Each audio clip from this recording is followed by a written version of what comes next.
One thing that I love about working at the RTPark is that I always feel empowered. I think that RTPark is going to continue to do great things because we are always recruiting great minds. I think it's important that we invest in the community, and you can't do that without having passionate people who care deeply about the community.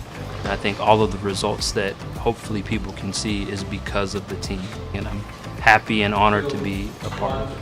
One thing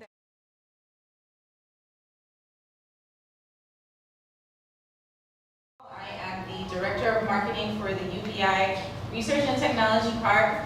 We are here live tonight in the RTPark's AVI co-working space in downtown Christiansted, right next to Galangal. It is Art Thursday tonight. We've been doing a series for the entire season of Art Thursday from November to May, third Thursday of every month, I think, where the RTPark has been opening up our co-working space to the community to showcase the space itself, but also to provide a safe space for artists to have conversations with us around the intersection of art and technology and innovation, which every month has been such amazing and insightful discussion.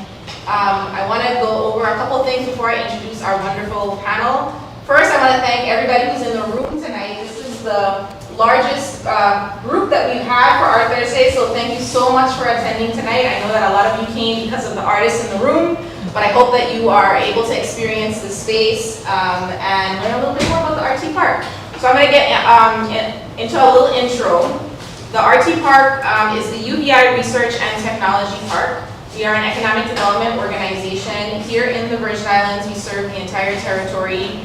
We specifically focus on business attraction and building an ecosystem that centers around tech and innovation. So one of our main core services that we do is business attraction of tech and knowledge-based companies. Right now, through our program in the territory, there are over 70 tech and knowledge-based companies operating in the territory today through the RTPark program, which we're really proud of. And these clients, companies that come through our program, they pay us fees to access really great tax benefits. And with those fees, we do a lot of really good work. So if you notice, I said that we are the UVI Research and Technology Park. UVI is in our name because we have such a close relationship and partnership with the University of the Virgin Islands. So the companies who come into our program, all of the funding that we receive all of the funding that we receive from those companies goes into the University of the Virgin Islands and the programming that I'm going to talk about in a little bit. $3.5 million we were able to contribute to UVI last year. We do that every year through the RTPark's Business Attraction Program. And then we also do our own programming outside of the university. We do STEM education. Many people may have heard of our STEM enrichment program. This year we were able to serve every K-8 public school in the territory with a free after-school STEM education program, which we're really, really proud of. We're doing a summer camp this year. We did one last year. That's been really exciting. During the registration process last month, the summer camp slots filled in under 2 minutes. Ooh. That just shows you the demand for the type of programming that we have. So we're really excited about that. I'm very proud about that. We also do entrepreneurship programming. If you may have heard, in March there was a big pitch competition for tech startups called Startup Battle Virgin Islands. It was on St. Thomas, March 26th, and there were 6 finalists out of 120 applications that were submitted that made it to the final in March, and we were able to, in partnership with one of our client companies, we were able to invest $100,000 into 2 companies. So there was a community track, which was won by My Estate Shield VI. Steve Lowe is the founder. He is local to the Virgin Islands from St. Thomas. He won the $80,000 investment for his startup. And then we had a UVI student track, which was won by Kitaran Nelson, who is a UVI student on St. Croix, and she had an agriculture tech company that we were able to contribute or invest $20,000 into. So we're really proud of the entrepreneurship programming, and then we also have professional development that we do with UVI students called the Professional Pathways Program, where we mentor them for 3 months, provide them with some upskilling and soft skills, things like that, and then we match them directly with internships with the tech companies in the RTPark program, or other companies and businesses who need support and are able to welcome interns. So we do a lot of work, and this space that you're in right now is the AVI co-working space. This is open to the community. This is open to freelancers, creatives, small businesses. A lot of our tech companies use this space. We have daily passes, weekly passes, monthly passes. We accept the conference space is open for nonprofits, organizations, businesses who want to do workshops, team meetings. We have telephone booths in the back if you want to have private space. It is a very multi-use space, and this is one of the ways that we use the space. So the goal of our Thursday was to bring people in, have them experience the space. We're giving away a day pass to use the co-working space for 1 day at the end of the night, and I hope that, well, one of you in the room will win, because you have to be in person to win. So if you haven't gotten a raffle ticket from Aisha, who's at the front desk, you can just sneak around to get a raffle ticket from her. All right. Also, if you're watching us on Facebook or YouTube, thank you for following. We are on most social media platforms with @UBIRTP, except for TikTok. We're on TikTok, but we are @UBIRTPark on TikTok. All right, I've gone through the housekeeping. This is what I'm holding right here is the rack card for information about our spaces. So we also have the 64 West, our headquarters on St. Croix. If you want to be able to use our state-of-the-art conference room it's on UBI's campus. There's information on the rack card here, and for those who are watching, you can visit ubirtpark.net to learn more about how to rent our spaces. Okay, great. Now to the good stuff. I can get into these conversations, and everybody on this panel has been here before for our Thursday. If you've come to our Thursdays before, you've heard the wonderful conversations that we've had, but what I'm going to do is let them introduce themselves. We have Shalana Brown, we have George Cannon, Eliana Schuster-Brown, and David Berg with us tonight. Thank you so much for coming back. I hope that you came back because the conversations are interesting, and that this feels like a really safe space to have those conversations. So let's start from the far end and come this way. I'm going to ask you guys. He went down there for a reason. I went down there. I was going to save you, but I didn't. Okay, so I want you guys to introduce yourselves, the work that you do, and how, in this present moment, how does technology intersect with the work that you do in art? Hello everyone, my name is David. I'm a photographer by trade. That's what most people know me as, or Blackwood Imaging. I do underwater photography. I'm kind of lucky tonight because I have my artwork right up there on the wall. So that's some of my stuff right there. Thank you for RTPark for having that. But yes, I'm a photographer, but I also do a lot of work in the photo archives. So the Danish West Indies archives, I do a lot of research and work trying to bring those photographs back home to St. Croix, either through digital or physical means. And I've been very lucky to be able to travel to Copenhagen a lot and see the photos for myself. But we've also, me and my research partner, Juliana Berry, have actually rediscovered new archival images across the United States of the Danish West Indies, so our island in the past. And so hopefully we'll be bringing those home, the showcase for everyone. So that's a lot of my work. And in terms of how I work with technology, how I've discovered or rediscovered these new images has been using online resources, like for example in Copenhagen, a lot of the archives got digitized, and so a lot of my research and work has actually been gone through that, including the amazing technology that they use for the newspaper database that allows us, and this is for anyone, and if you ever want to learn about it after, I'll talk to you about it, how you can access the newspaper database, but it's able to actually search different texts and words in multiple different languages. So that's one of the ways I use technology a lot, and it's amazing for it. And also, as a photographer by trade, I use a lot of computer editing photos, and I'm always trying to stay up with technology with photography. All right, go right into it. Hi, good evening, everybody. My name is Eliana Schuster-Brown, and I am a mother of 3 beautiful children, a wife, and most importantly, I am an art educator. I'm a visual artist myself, and I just recently opened up a studio in Princess, so I get to teach in different capacities, and I do many creative classes, but I wear many hats, so I'm just gonna stick to the art thing, right? But most importantly, this is my 5th year running a very special exhibition called Prolific. And this year was the first year we were able to intersect technology fully, and we did augmented reality. And it's the first exhibition in the Virgin Islands to ever do augmented reality. And that's my child, guys, okay? That's my son in the back. Thanks, Josiah. But, and so we were able to take the show to St. Thomas, and if you haven't seen what Prolific is about, I'm trying to summate it. I don't know how to really, it's an art exhibit that promotes local artists, creates space for them to thrive, to feel seen, to connect with the community, and in also very innovative ways. So hopefully you guys get to come to the next one that's going to be in February, Prolific 6. Yep. Hey. All right. Hello, my name is George Cannon III, and I am the director of Blue Tarp Productions. We are a film production company, and we concentrate in making films in the Virgin Islands. We make films for Virgin Islanders, by Virgin Islanders. And yeah, we also do the Film Over Gun Violence program where we teach young people film. And yeah. So we are also an award-winning film production company as well. So we've made award-winning films, yes. How do we, clap it up.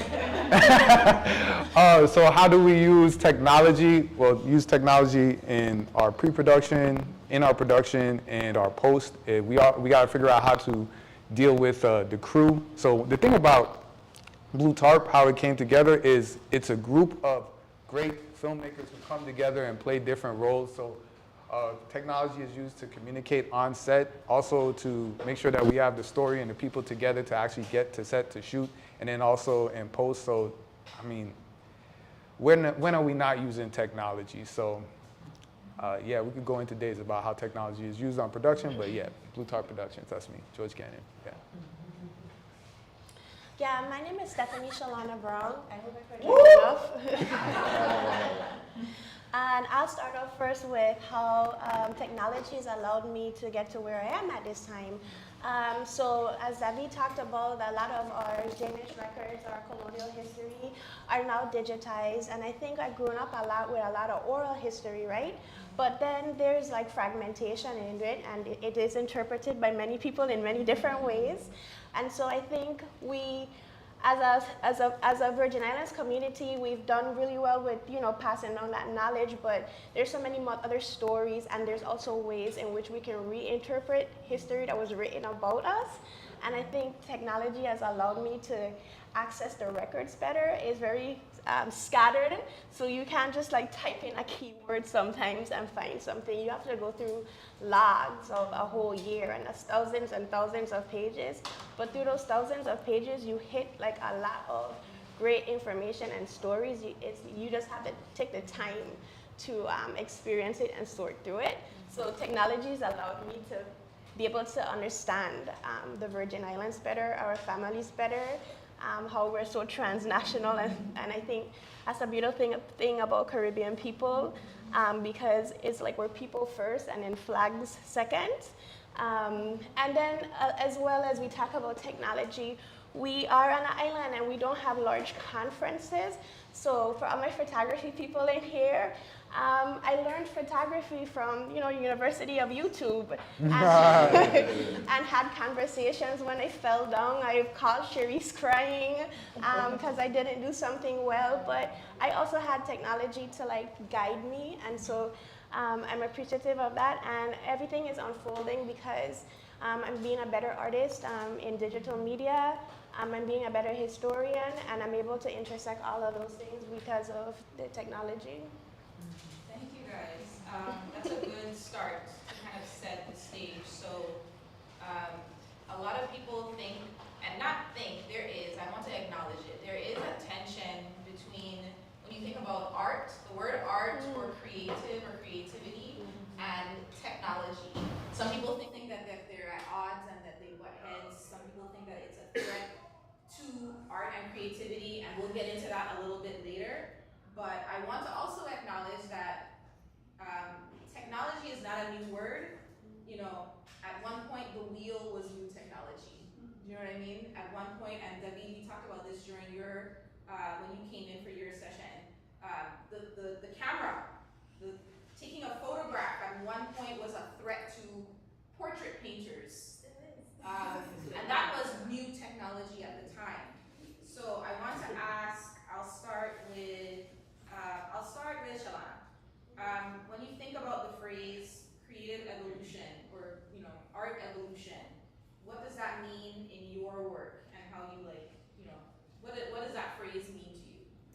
That you're not like pinned down by any media. So a lot of times people who have classical training, talk about like, all the way up to the 1500s when people were painters, they were the storytellers. They painted portraits. Sometimes somebody didn't look exactly like who they said it was, but a portrait painter would have the vice to be able to paint in your eyes or whatever.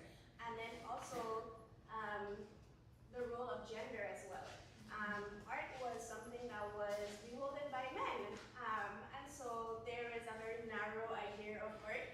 And I think coming into going through the 21st century, into the 22nd, it allows for the big word we keep using about intersectionality. Like, I could view my experiences through my identities as a woman, as being a person of the Black Atlantic. And so it enables you to storytell, right? Voices are higher than others in the hierarchy.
Definitely, like when it comes in terms of like focusing on user intelligence to create your image rather than trying to also focus on the hidden camera.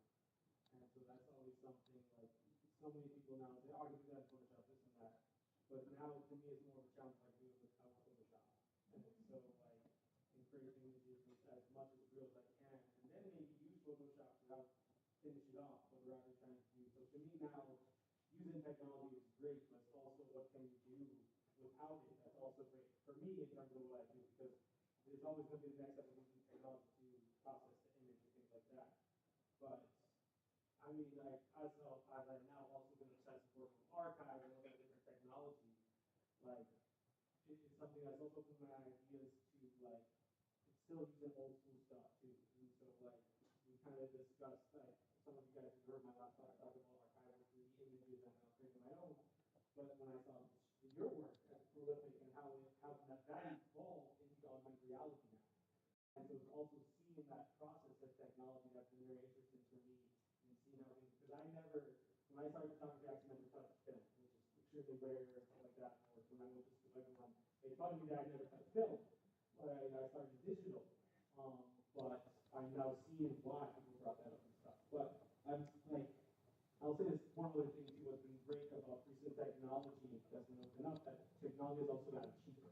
Like, I'm not able to afford, at that time, I started doing more photography, the big camera or the house actually. These were pretty built out, something that's not that crazy expensive, and it opened myself up to be able to create art that we not only do, but I also had this idea of realizing that it's not really about the camera.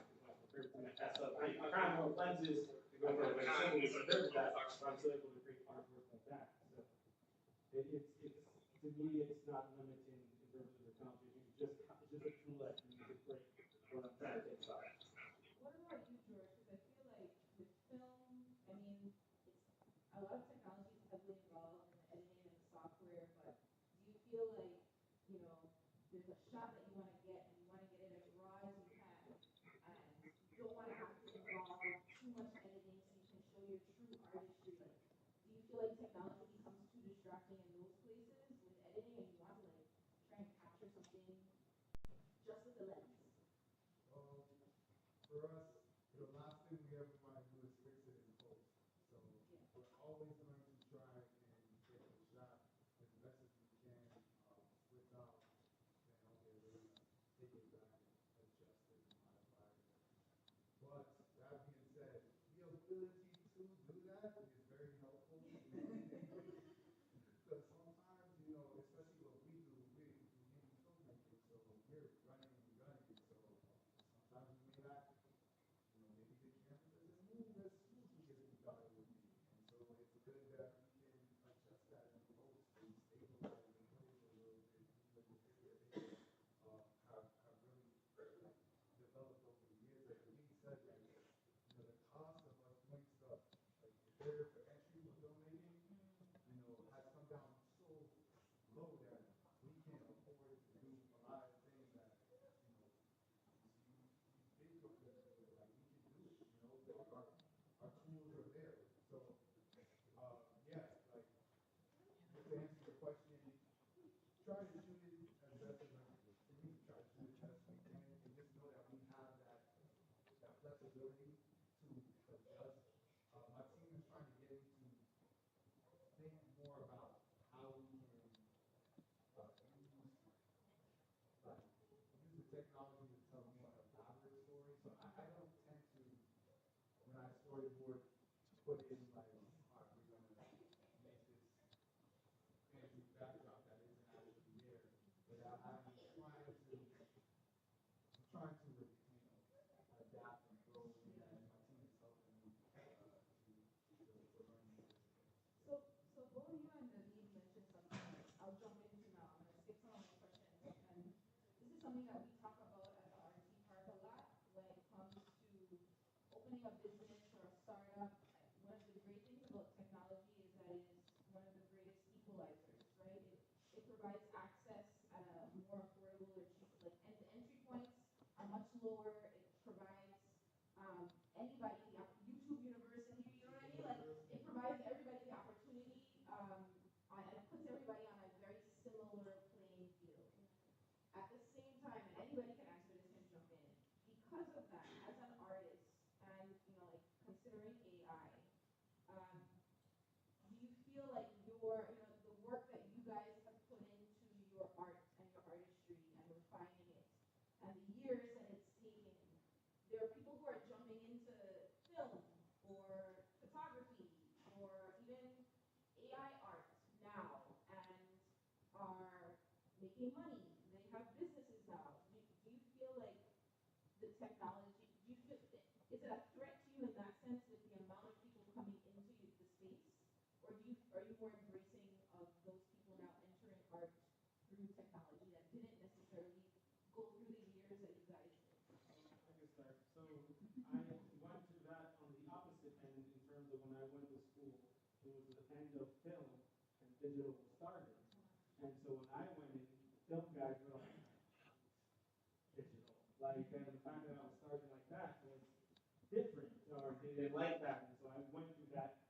People be like, oh, like this is not a real thing, this and that. But photography has always been such a gift in my life and helped me into many of the part-time and stuff. I never look frowned upon when people are picking up a camera or doing some acting or doing must.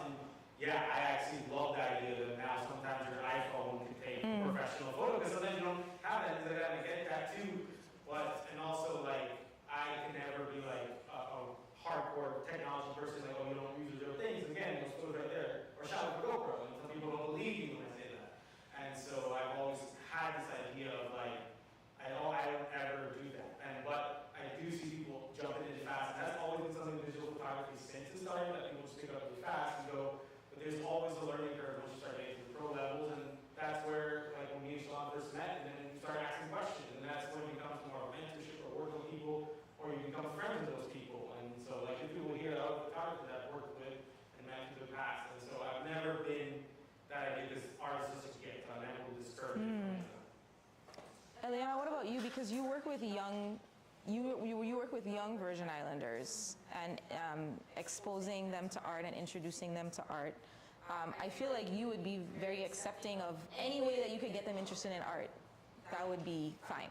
Yes, but you know, is when you were talking, the person that came to my mind is actually the person that came to my mind when I realized what was happening was that commercial when they were like, I need my money, I need it now. Yeah. And so a lot of the teenagers that I work with, they're into the digital art. Like that's all they want to do. I very rarely get students that actually want to physically paint. But when they do with me, they're like, oh my gosh, this is so relaxing. It's more therapeutic for them. And I think that, you know, people are diving into things that seem easy because there's all kinds of you know, loopholes and backdoor, you know, solutions to make something look like. I know painters that paint portraits. When you look at them, you can tell they projected it and they traced all the highlights and the lowlights and all, and they just painted it like a paint by number.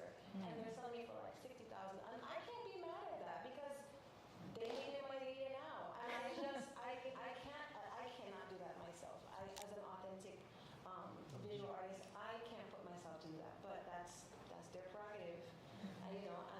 But I know that that's the direction we're going in. A lot of kids want to put the work in, they don't want to put the time in though. They're okay with doing 4 hours and then, you know, the 12 hours sounds crazy, or like the late nights and not sleeping, that's crazy. They want to, you know, so they're finding more balance on in able, you know, they can navigate those waters, finding more balance than I could because I have to do it my way.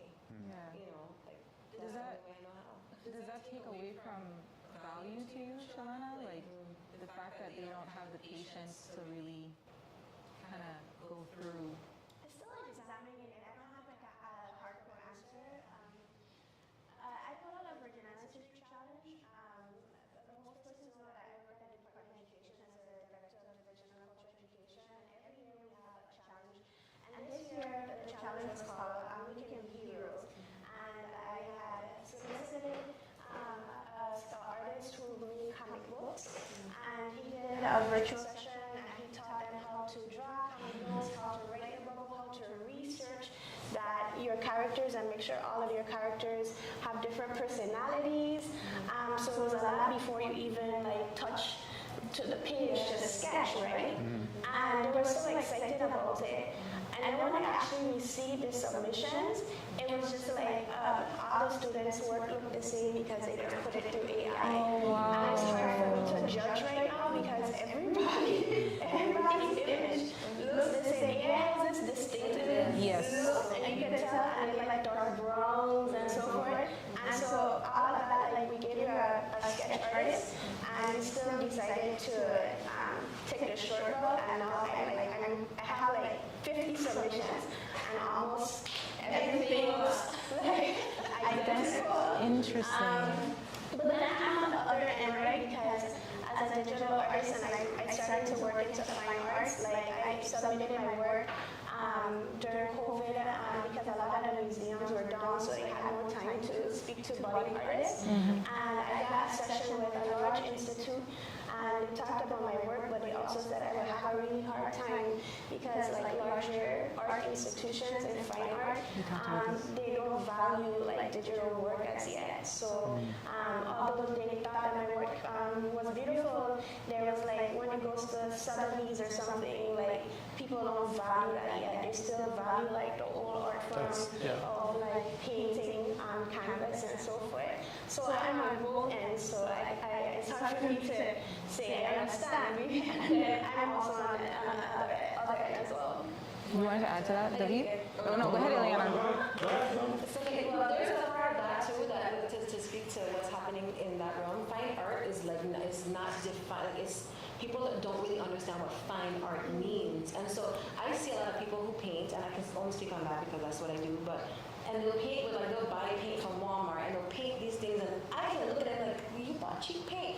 And they won't invest in the actual, like, quality paint that can last along like hundreds of years. Yes. They're buying paint that's going to deteriorate or like lose its color.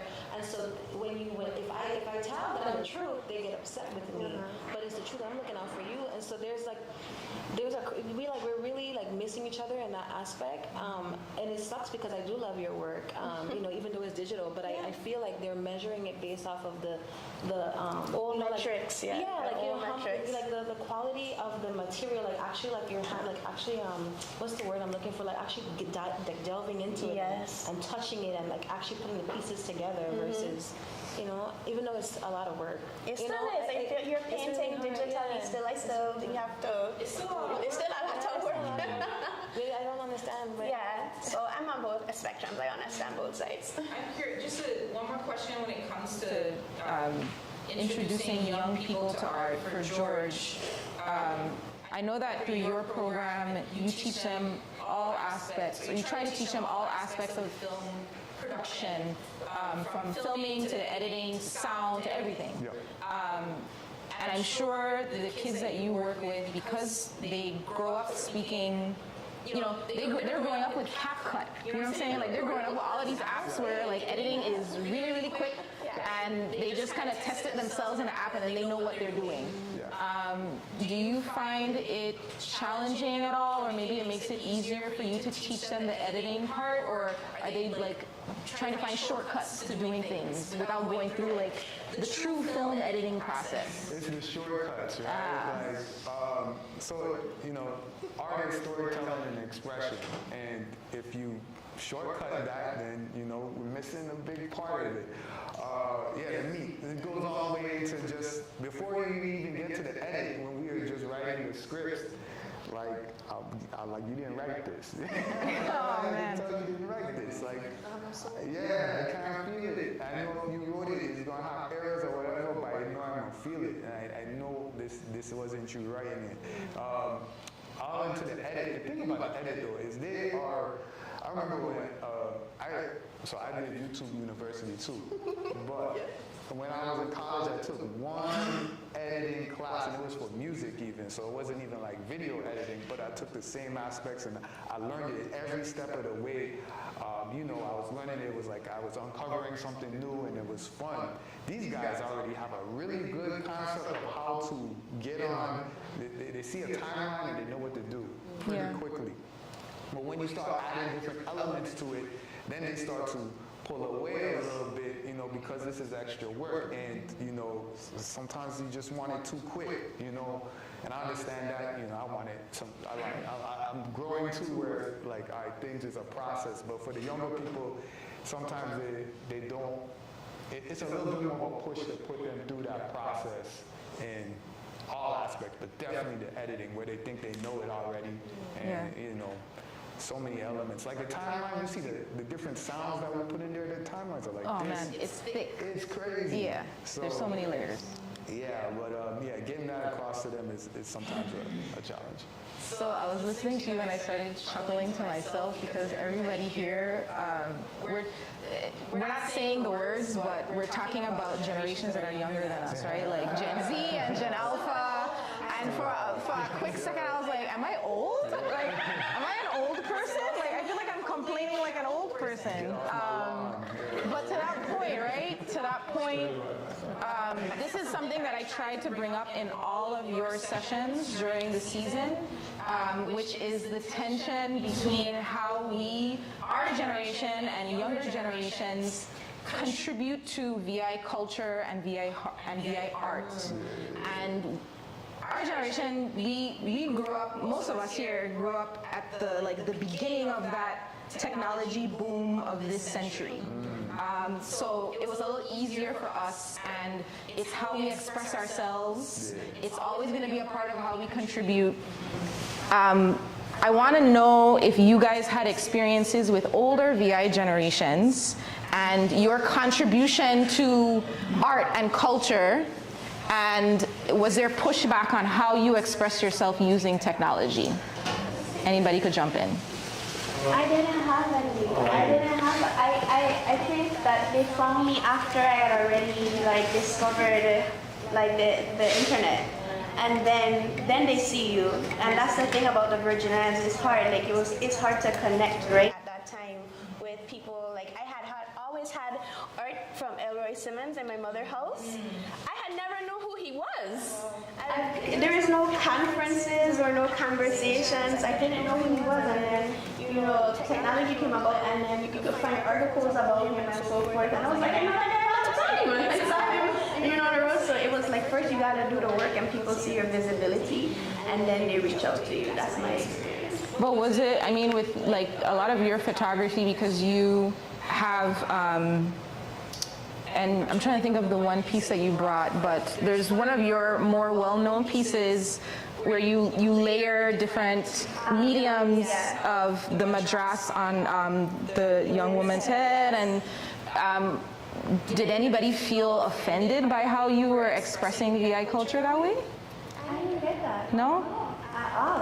It was really refreshing. People were. That's good. I went to people's houses and they ripped the cover off of the magazine.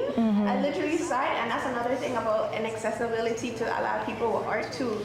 But I was really glad I went into a more vulnerable neighborhood, and I saw that a woman ripped the cover off, and then she framed it and she put it on her wall. And I was like, oh my God, that's a big, more than buying it from me, it was my pleasure to see that you value it so much, right?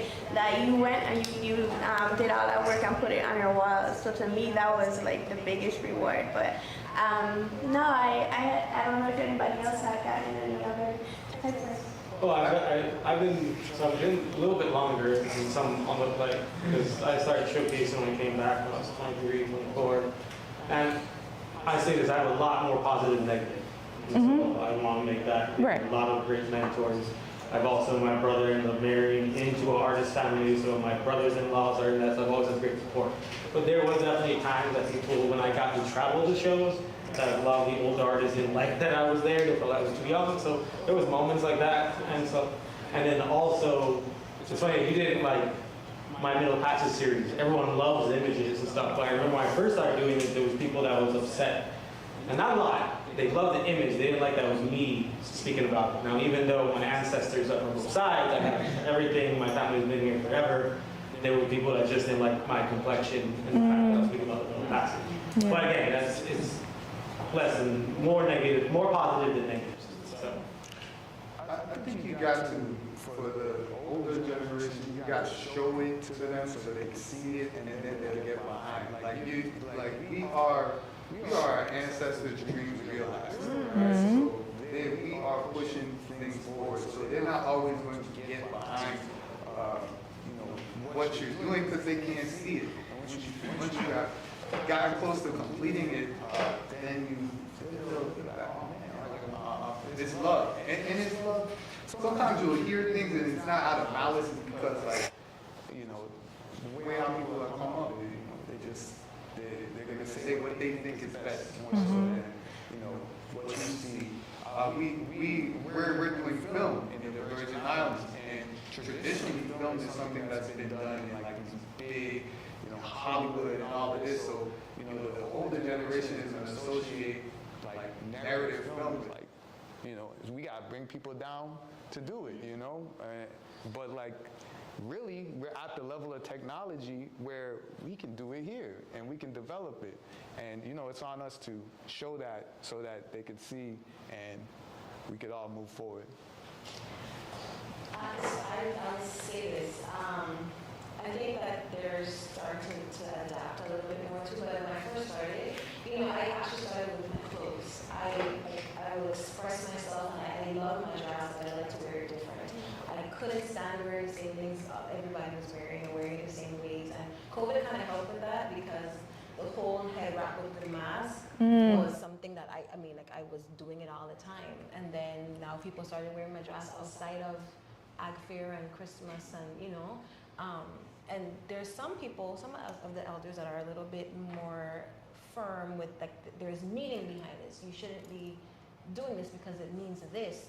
But there's also a lot more that are like really loving the versatility, because we take it back to when, and Shalana touched on this on one of her posts on Facebook, that we were taking away our ability to wear our hair a certain way, and we were told to cover it up. And then we covered it up and we started donning it in these elaborate wraps. And that is a part of who we are.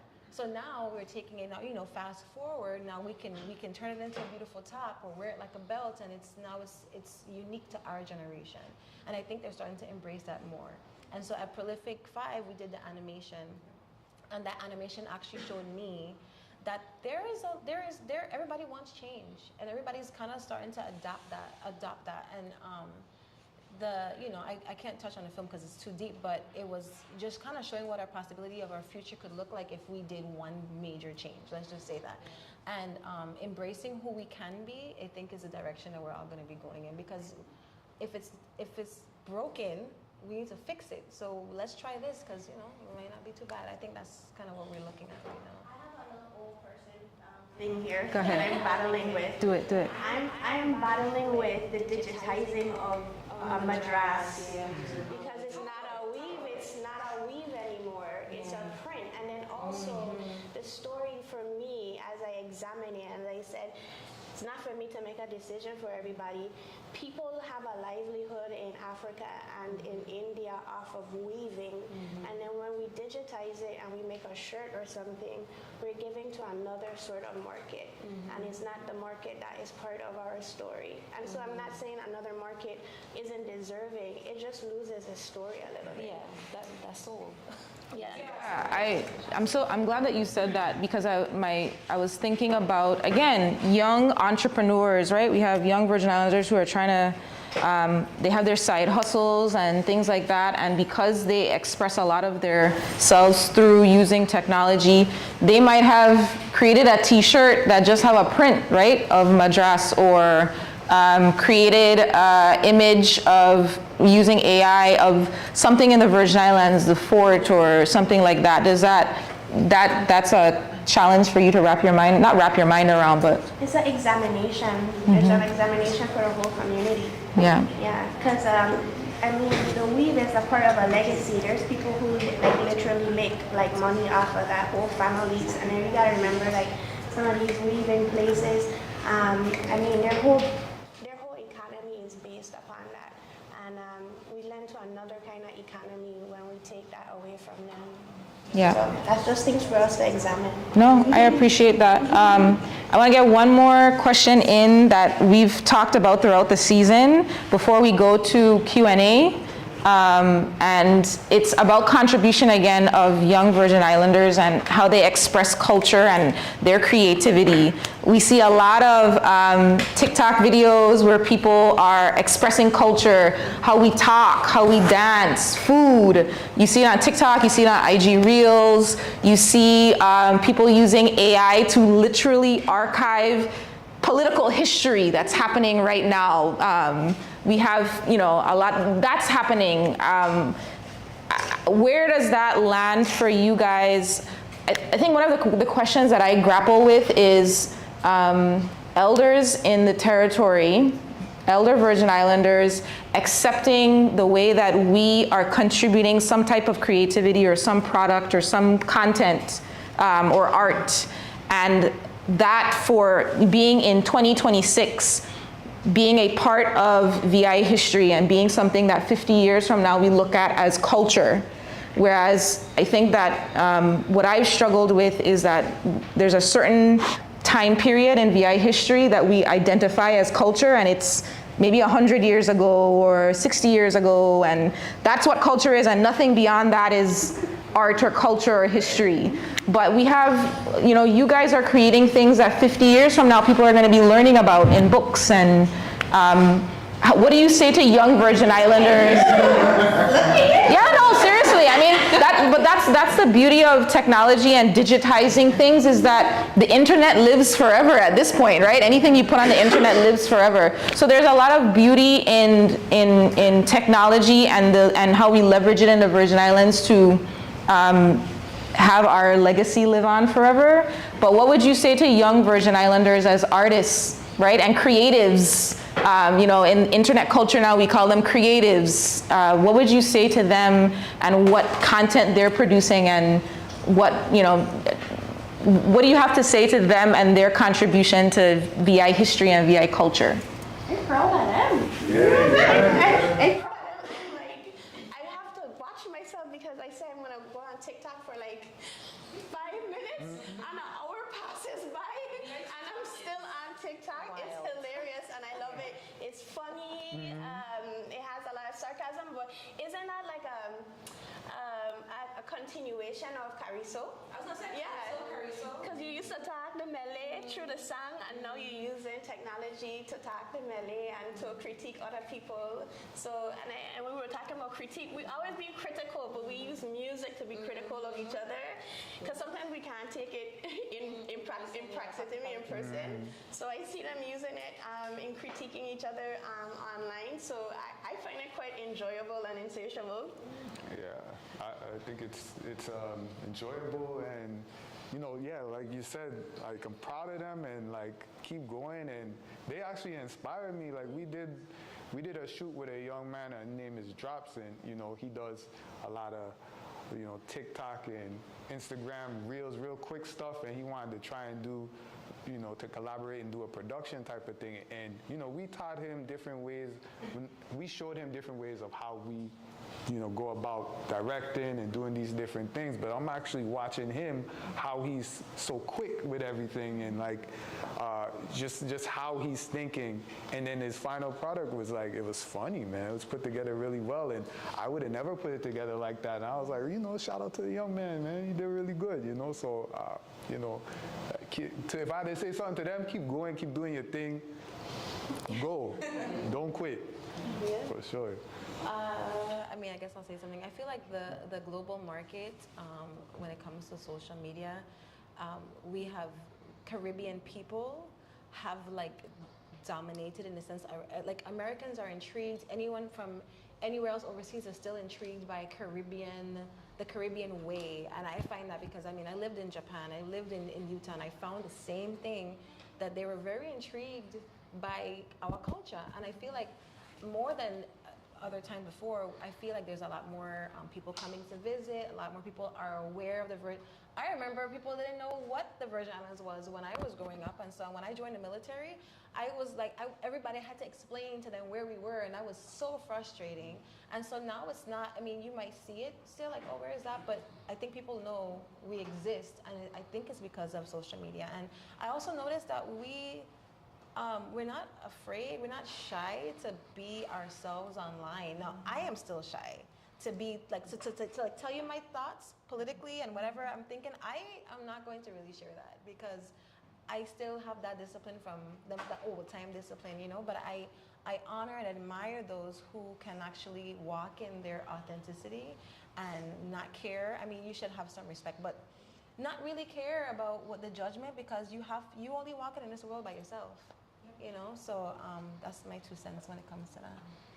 Well, another perspective, I grew up as a Makajumbi, and so Garner Culture Makajumbi, shout out to them, they're great. And And so I've been very lucky to now see the next generations of Muckajumbis coming up. And something that we never got to do or anything is that they get to do selfies and videos as the Muckajumbis. And that, like, we actually had to kind of keep it secret with Willard in the past. And now it's very open and social media. So that's also very something nice to see that culture is being documented now in like a new manner. And through the eyes of the youth itself, and which was something I got to partake and enjoy. And we also see that with the carnival itself, with Shalana's troupe growing and making artwork or making them build their own costumes. So, so definitely, and that they are also picking up their phones and documenting that while they do it. And as someone that's not working the archives, that's a form of archiving our culture. And most importantly, from the perspective of the people that are actually part of it, not from an outside look. So. Do you have any questions from the audience? Oh, we have one in the back. I have to go on the camera. You want to go on the camera? That's a beautiful lady. Oh, wow. And here comes one of our RTPark staff, Shanice Wilson. Shout out Shanice Wilson. Right here. All right. Okay, as the icebreaker, usually I am, but to all of you creators, I know that you all spoke about progression, and on the, I guess the legal standpoint for artists, how do you protect your work? You spoke about working with AI and how it helps, but AI is also learning, and I know that what you all produce is your intellectual property. So how do you protect yourself and your art against AI while simultaneously working with it? Great.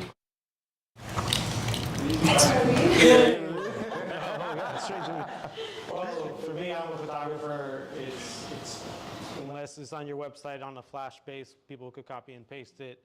One of the reasons I became so well known is social media. And so part of that was putting it up there, knowing that people could take it. I don't know how many people have, when I was younger, like, oh, I have your image is my background cell phone.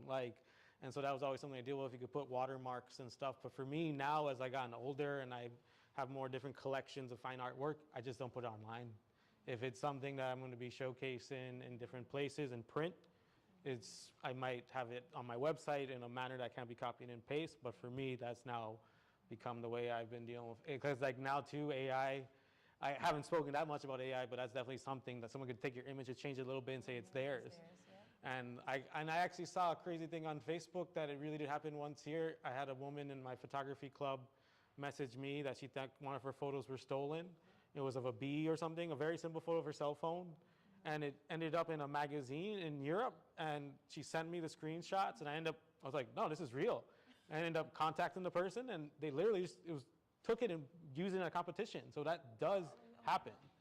And so and that was a little old lady on St. Croix that had a photo of a bee and ended up in a magazine and someone was claiming it was theirs. I don't know if there's any true way that we can truly protect ourselves because, I mean, they're going to steal and so you can copyright, you can trademark all kinds of things, but somebody can still, it's how much attention are you paying to your work. And I'm like that, I don't put all my work online. I actually can't remember when the last time I updated my website with my work because I feel like you have to come and see it. That's what also adds value, I think. But at the same time, if your market is to sell, then you have to risk it. It's a risk every day. I mean, I don't know any other way to protect the work except for just showing. I think when you show the process, you record it and you document. That's the only thing that can really help you, historically, keep track of it being your work. I don't know anything else. I've been on two sides. So when I started taking photography, it's because I wanted to make sure that tourist images of us wasn't going to be in an archive in the future about our identity. And so when I started picking up the picture, it was like, I'm going to make an archive that's going to last and it's going to be seen 50 to 100 years ago in a different kind of narrative. But then when I started moving into fine art, and then I have a beautiful young man in my life that I have to take care of, I start to really think about there is community and then there's also self, right? And what hurt me one time is when somebody it has happened several times where you take a photo and then somebody paints it and then they sell it for thousands of dollars.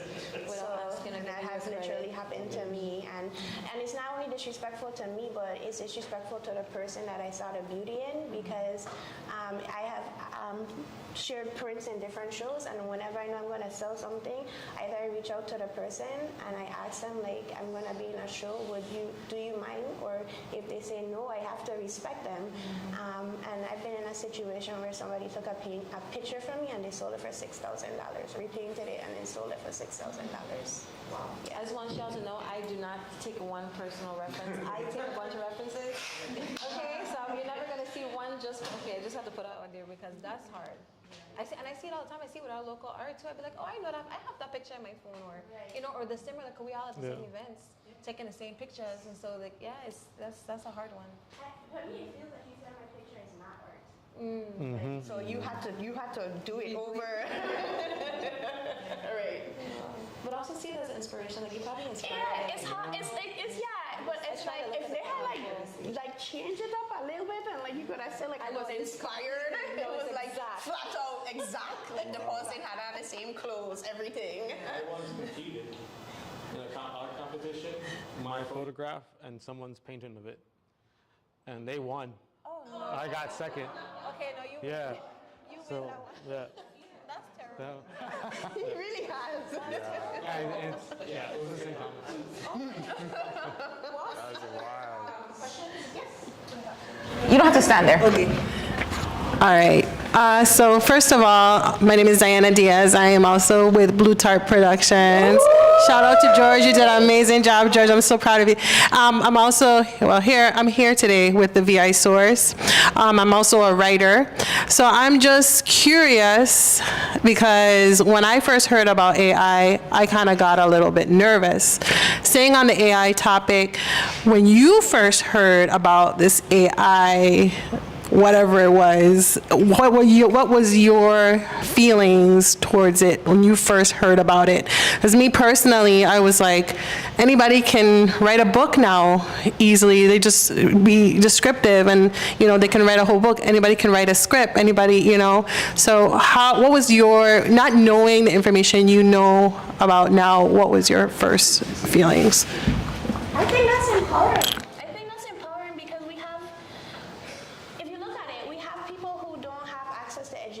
As you said, like education was usually patriarchal. It's white men and you come from elite families. And there might we all know that we came from 2 generations away from people who weren't literate, but that don't mean my great-grandmother wasn't smart, right? Maybe it's giving people a boost, like to have the capacity, right? So it's just my continuous word these days is examination, because I don't see like a hard no and a hard yes. It's just like an examination. It gives people capacity that they didn't have before, and it gives voice to people who wouldn't be considered in their rooms for their stories to be told. So that's my first thought was, another learning curve. Yeah. And because when I served in the Air Force, I was in IT. And that was frustrating because I felt like every week there was a new patch to push. Every week, technology was changing. Every month there was a major shift, and then we had to train continuously to keep up with the times. So that was my first thought, like, I'm out of this for years now. How am I gonna keep up? I already don't like social media. I already have to like beg myself to please post something. And if not, I feel like I'll be left behind. So it's like, AI is something that you have to embrace, but you either take it full on and go with it all the way, or you just take it in increments. And I think that, that's how we could do it. Because it's like we said before, you ever see that movie WALL-E? You ever see WALL-E? And I think about a movie every day, I swear to you, because it's like, I don't want it to be my future, but it's like, that's the direction we're going in, like, I don't know, that might be an extreme, but My first thoughts, and shout out to Diana, co-founder of Blue Tarp Productions. My first thoughts is Terminator 2 and The Matrix. My husband, they're about to come for us all. Yeah, That should go. That's extreme. It's such a movie. Yeah, I mean, I was excited. So I might so boy, and I say this because I can't write, I can't, but as someone that has to now, I went to school for photography, but now I'm in research. I'm going to be speaking at an event, and so to me that just became this tool that I could use And exactly what Shalana, it opened up doors for me. Now I don't use it to write paragraphs and this and that. And I also have a research partner that reads my stuff, but at least it's easier for me to put my paper, like my ideas down on paper. Like it's a lot easier for me to make a photo than it is to write something. And so AI has made that tool better. But yeah, it is scary with other visuals and stuff, but I don't think it's, and even then I thought that, because I'm definitely someone that's always reading about technology and stuff. I'm a nerd like that. And I don't think it's at that point yet that's going to be replaced. And right now we see a lot of companies rehiring people that they fired because of AI. So it might write a book, but there's going to be a lot of errors in it. Like, yeah, so.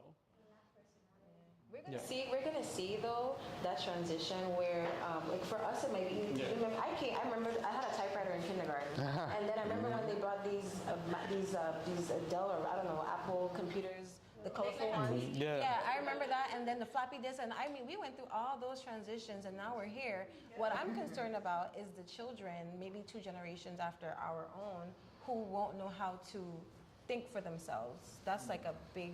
That's like, like if I'm thinking about my future, okay, where do I want to be when I'm like 95? I don't want to be under somebody who can't function without a computer. We lose power, oh my gosh. Or, maybe by then we'll have, things that are more sustainable, but I don't know.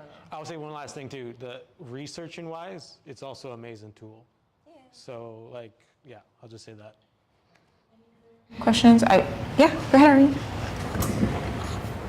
So I have the pleasure of knowing all of you mostly personally and some more than next. As creatives, when being inspired, expressing yourself, executing it, whether it be a project or an event, and I know that each and every one of you have a different way to serve the people, to represent the Virgin Islands through your work. How has that been when the feedback is not positive, especially when it's from the people that you're trying to help? I'm an essayist as well. I like to call myself a budding essayist. A budding essayist, yeah. I love it. I got cussed out after my first trip from Denmark. Right. If nobody ain't saying nothing, you weren't doing your job. Well, no, I had If people. nobody ain't cussing you, well, then you weren't doing your job. No, mine was the opposite. People were upset that I was going to Denmark to get the photos. Like, so, and that was like, I would say, the other stuff, I don't know. So it's been frustrating, but I've just learned that I just keep going. And so, like, it does come up, but I can't let it stop me. Like, and so. I can't think of anybody that has said anything to me that was so like, I don't know, jaw-dropping or made me stop in my tracks. My community has been very supportive of me, but I also think it's because I'm intentional. I'm very, very intentional. Everything I do, and people be like, I'll help you, call me, and I don't call because I know exactly what You have that problem. Eliana, ask for help. I know it's not asking for help, but also what I learned too is that when I have asked for help, I don't always come when I need it. And so you have to rely on self. Well, me sometimes. I mean, I also appreciate my friends who, just saying, hey, I can help you is great. I'm glad that I can have that and put out if I need it. But I think because I'm intentional personally, I haven't really experienced a lot of backlash. I might have like suggestions or like, if I was able to do this, but it's never nothing that would make me feel like I'm not doing a good job. Can I add to that a little bit to Irene's question?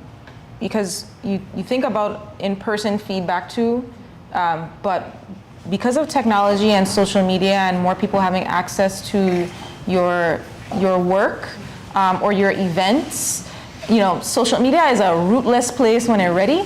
Yes, I don't engage. And you know what I mean? So I mean, you have to being an artist is already a very vulnerable thing. And when you add social media and those spaces, and I guess to your point, Eliana, you don't put a lot of, for IP protection, you don't put a lot of things online, but I don't know if that's, social media and people's access to your work that way has made you hesitant to like put yourselves out there in your work. No, for real, we're all people, and just people in general. When you're behind a screen, you can be so mean. And people have so much side to themselves that they could be, I've noticed it. I have people that I have interacted with, I'm like, oh my God, you're so sweet. And when I see the response to them, and I'm like, who are you? Because you could be whoever you want to be online, but they forget that it's like, that's not even a real place. And so I fear, like I have a lot of thoughts. I'm very vocal about a lot of things in my community, but I don't share it on social media. If you see me, because I really, really feel strongly about it, I feel like I have something to say. But that very rarely happens, and it's because if I say something, I don't really care about your opinion because it's my opinion in that moment, you know, but I will also take consideration when I'm looking through to see how people really think. And it makes me think, okay, well, there's no point if I say this because I already know what the majority is thinking. And then I can protect my peace from even sharing that because I already know that the result really, I mean, is that, am I avoiding confrontation? I don't know, but I just choose I choose my peace. I choose my peace, and the people in my circle will get an earful from me. But yeah, I don't really care. We're very hard on each other on social media. I've seen so many relationships fail for stupidness that makes like just an opinion. So why would I risk it? Go ahead. No, I want to hear. I differ. I feel like I differ. I feel like if you don't talk about it, nothing is gonna change. So even if people argue with you, at least you put it out into the universe. I don't have energy.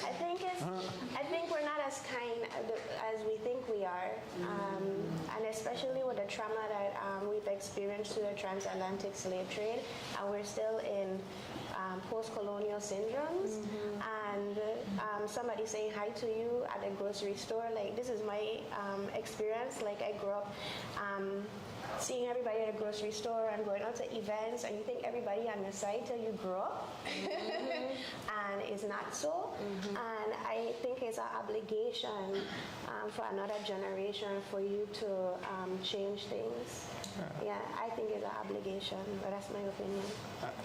I would also say, like, for art, like, that's part of the process. Like, as you grow and develop, like, your first piece of art, you're scared to put it out, and you're scared what people are going to say. And you put out another one, and you keep on putting out another one, and you're going to get the whole experience of you creating, and you share, just like you said, is vulnerability. So you're practicing being vulnerable. And you become better at it, and you become better at taking critiques and knowing where to put that, and then, you know, going back, and you get to a point where you're like, well, this is what I do, you know? And despite what anyone says, I'm going to make another one, and we're going to keep on going. So we have to learn to critique with love. That's the one thing I have learned from Iliana too, though. Like that we should critique, but it's a way that you speak with people. So I gained that from her. I appreciate that. I'm going to ask one more question before we wrap up. I'm going to ask a question, and then I'm going to do our wrap-up round. I want to know if you guys ever feel as creatives and as artists that you need to pull away from technology to feel human or to feel authentic in your art, or is it hard to separate yourselves from using technology now? Are you able to pull away from tech? I live in the bush.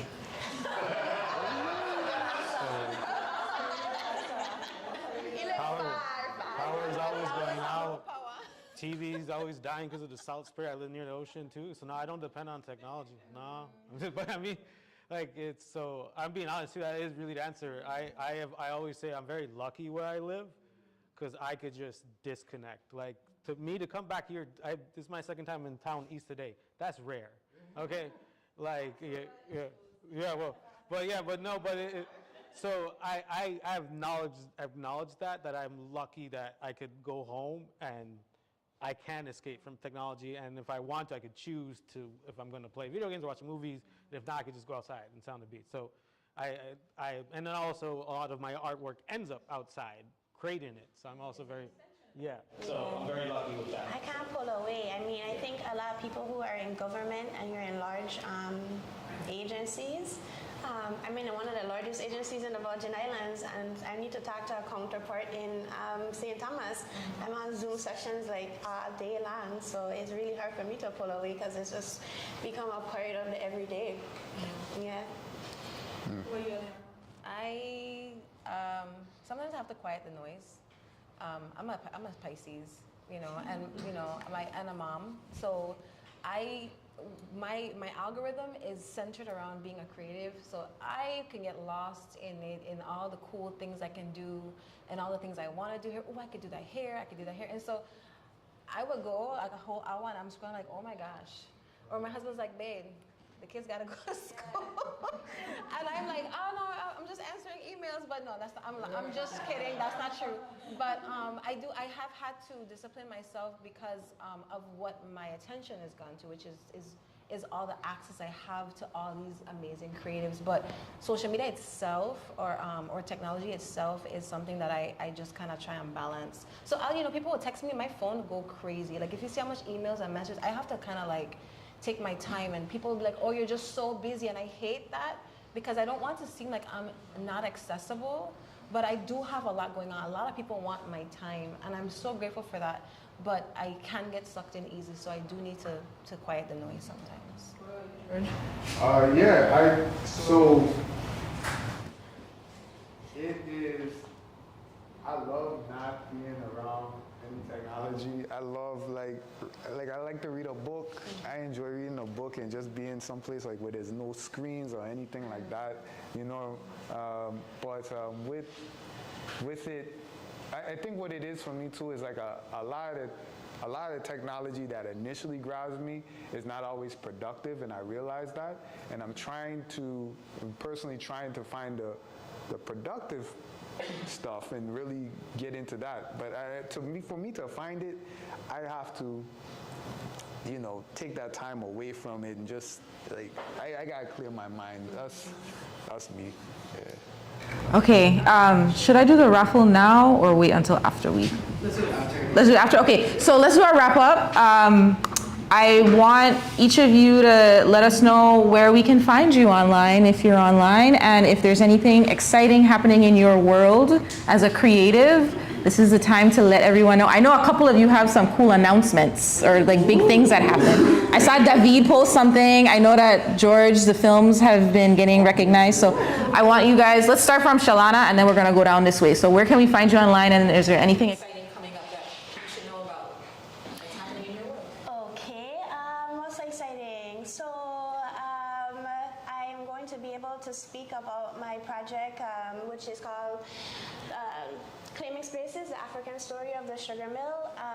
There is a large organization called the Caribbean Creative Fund, and they just invited me to be able to be a panel speaker about in Jamaica, to talk about our shared material culture, and how sugar mills are not just beautiful landscapes, but they're tangible evidence about our trauma and our reparative justice. So,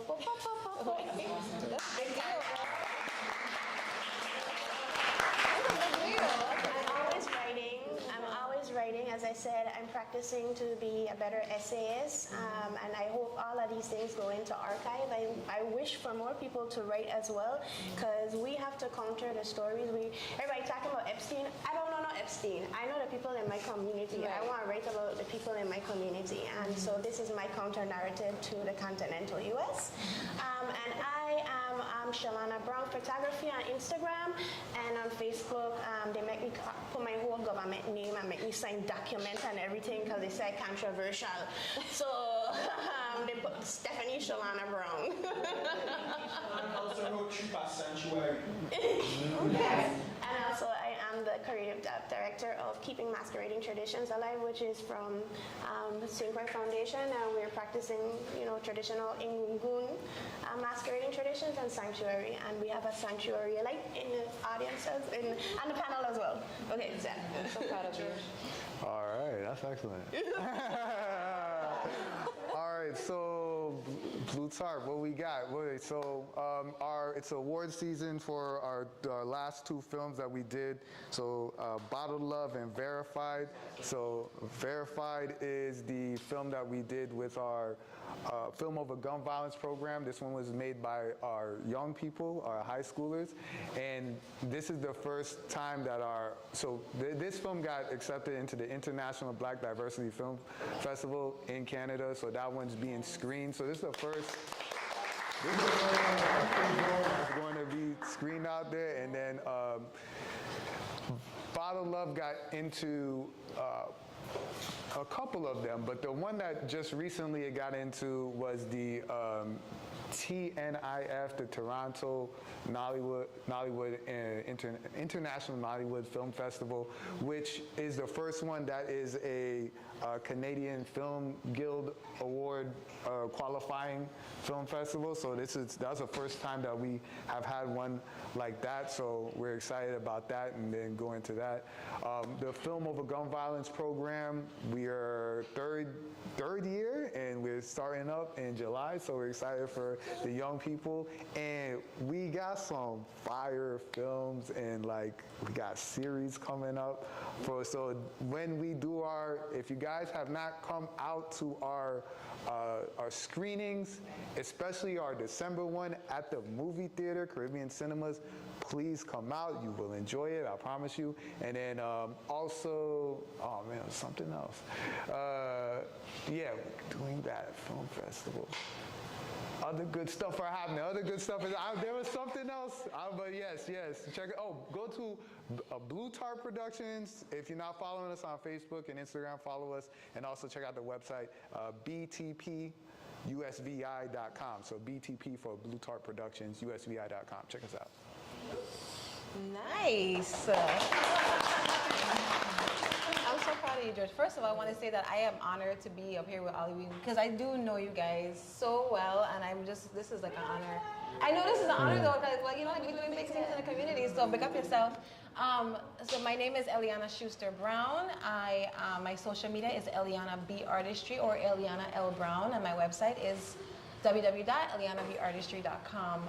And I just took Prolific from St. Croix to St. Thomas last month, and so that was good.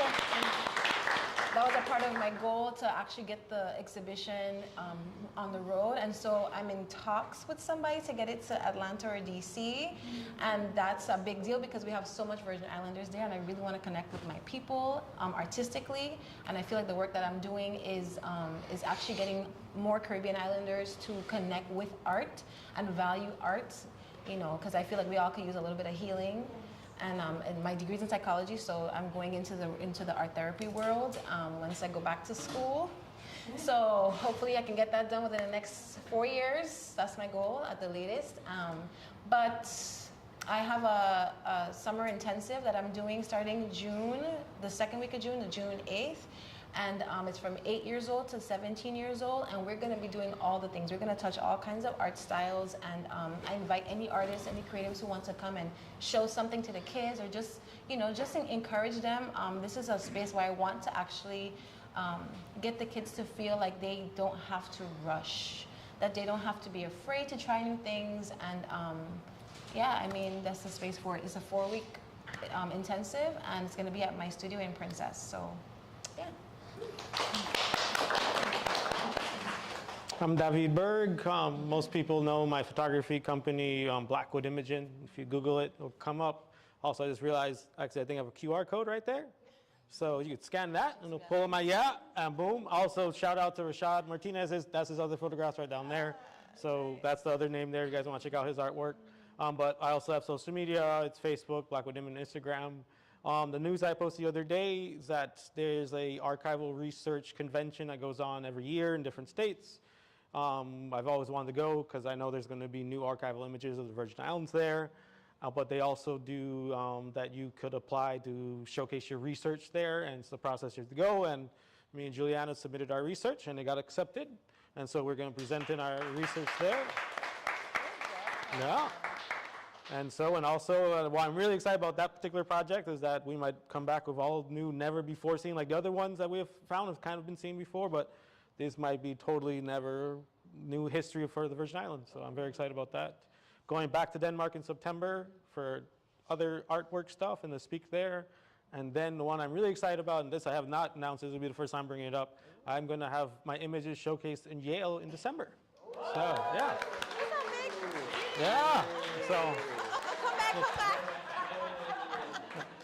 My bad.